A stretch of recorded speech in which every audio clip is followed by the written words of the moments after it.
welcome you back to In Focus. Sierra Leone's most respected playwright, Colossa John Carbo, has a new production on stage here in Washington featuring the gospel star Gile, Let Me Die Alone, focuses on the life and times of the legendary Chief Madame Yoko. Viktorija Rinkeviciute has more.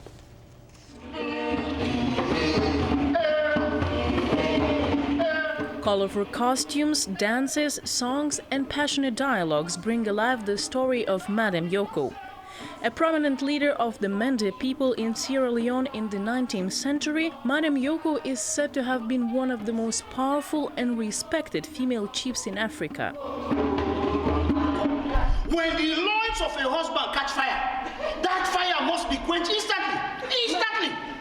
VOA African beat host David Vandy is the director of the play. He also plays Yoko's husband, Chief Banya.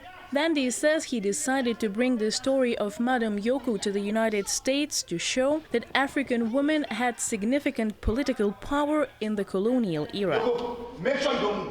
After Madame Yoko, there came several other women.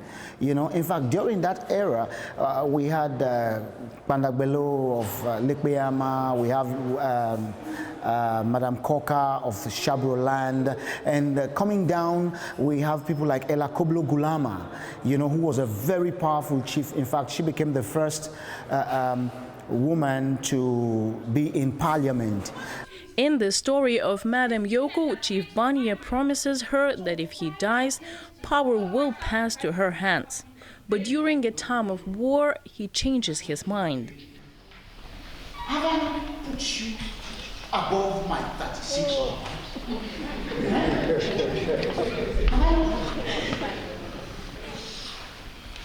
Look, like I told you, if 7 weeks to survive, a man was legal. But once the chief realizes the men of the tribe he trusts most have betrayed and poisoned him, Yoko becomes queen.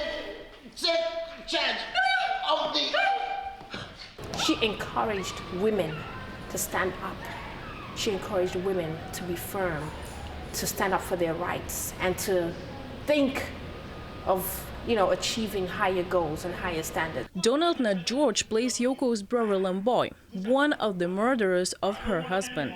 He is also the first director of Let Me Die Alone, first produced in the 1970s in Sierra Leone. He says he hopes this play will change the course of the debate about the empowerment of African women. People always they talk about the first female mayor in Africa, the first prime minister, the first president in Africa. But way back in those days, it had happened a long time ago when there were no European leaders, female European leaders. There was a female leader in Africa. Let Me Die Alone is produced by the only Sierra Leonean theater production company in the United States and comes as part of the 50th anniversary of Sierra Leone's independence celebrations. The cast says they've gotten a lot of invitations to tour America with the play and are now trying to raise money to do that. Thinking that somebody, somewhere, will creep into my room and kill me. May God forbid. I'm Viktorija Rinkeviciute, Voice of America. Thank you, Viktorija, for that. Now, joining us to discuss the production is the play's director, David Vandy. And David Vandy is also the host of VOA's radio program, African Beat. David, thank you for being here. Thanks for having me, Ndimyake. Well, you really crank out these plays, David. I've lost count. But let's talk about this particular one, Let Me Die Alone. What inspired you to bring it to stage? Well, it is one of the greatest plays written by a Sierra Leonean, and the fact that it is historic, gives me this great pleasure to bring it here to the United States. And for the fact that all the time people are saying, oh, we are not giving women chance to rule, women in Africa have not been ruling. I just want to take their minds back to those days in the 1800s in Africa, in Sierra Leone, where we had a lot of women rulers. And those were the days when we would say, when men are talking, women are not supposed to say anything. And those are the times when we had women who were actually ruling. So why do you think the conversation is like that right now? Why do you think women sometimes just don't get their fair share of respect? Well, if I should say, it's like that psychological thing still continues, that women are supposed to be in the homes, they're supposed to be taking care of the kids. I don't know whether that is still playing in the minds of the women, and some of them are not even coming forward anymore. You know, like Yoko, she was very ambitious. She wanted to rule, and she has been telling her husband that this is what I want to do. You promised that you'll give me this, and she pursued it, and eventually she got it. So maybe that's the moral of the whole play. You got to fight for what you want. You got for what you want. Now, David, I have to say you are a patriot of Sierra Leone. You've produced and directed a lot of plays, and you actually act in them also. And just to mention a few, True Friendship, which was shown also here at VOA and at the Kennedy Center, and also the long-awaited Return, which you had a 3-part series at the Smithsonian. You're not only targeting the Sierra Leonean community, obviously, but the outer international community too. What is it that you hope they'll get out of these plays that you put together? Yes, indeed.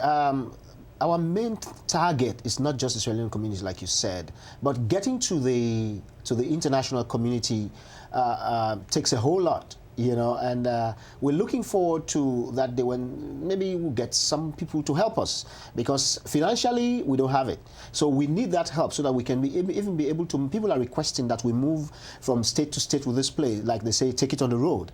But we just cannot do that by ourselves, you know. So we're looking forward to that, because we want the international community to know exactly what we do, how we present our culture. And we have children that are born to Sierra Leoneans here, children that are born here in America that don't even know about our culture. So doing this, seeing their own people tell their own stories, will give them that interest to become part of it. That is one of our main targets.